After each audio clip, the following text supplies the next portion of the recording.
It is a crime trend that costs Floridians millions of dollars, and it's a crime law enforcement is almost powerless to stop. Contact 5 investigator Maris Badcock uncovers this crime aimed at the heart. I was a captain, and then these are the medals that I actually had. A former Air Force intelligence officer. The Meritorious Service Medal and the Joint Service Commendation Medal. Trained to keep national secrets. I worked a lot with customers that would come in and have checks that were sent to them. A former bank executive. It turned out they were scammer checks. Trained to detect fraud. It's not what you know, it's what your heart's telling you. And I don't know, you can't turn your heart off sometimes. This Lake Worth woman fell head over heels for a romance scam. I took over my life, you know. Debbie Montgomery has thousands of pages of love letters.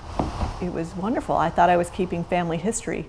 His name was Eric Cole, a British contractor who traveled the world. It was fun. It was like I was 16 again, and my heart was just full of butterflies. Montgomery never dreamed her love letters would later be at the heart of an FBI investigation. And I sent him a lot of money. It was how much? $1,080,762.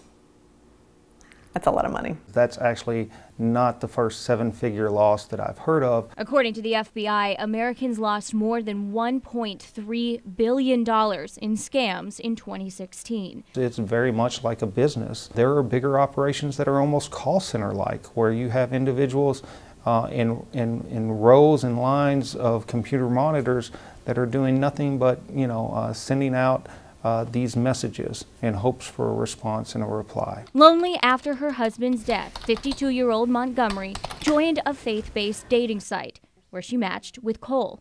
After weeks of living in eHarmony, Cole asked for help. It was maybe $40. It wasn't very much. As Montgomery's heart grew, so did Cole's requests. Yes, I fell in love with the idea of this man. Swipe left, swipe right. These sites match you with total strangers. But Contact 5 looked at the fine print. We found that if your match later scams you, you can't blame or sue the dating site. Also in the fine print, none of the sites we looked at run criminal background checks on their users. 2 years and $1 million later, Cole confessed it was really just a scam. This fella came up, turns out to be his name is Joseph. And he lived in Nigeria. Inside I was just dying. I was hurting, I felt stupid, I felt used, I felt all those emotions that come up with being taken advantage of. Montgomery took her records to the FBI, but unless she could get Joseph to the U.S., nothing will happen. I think there needs to be a lot more to protect the profiles and to protect people, women like me.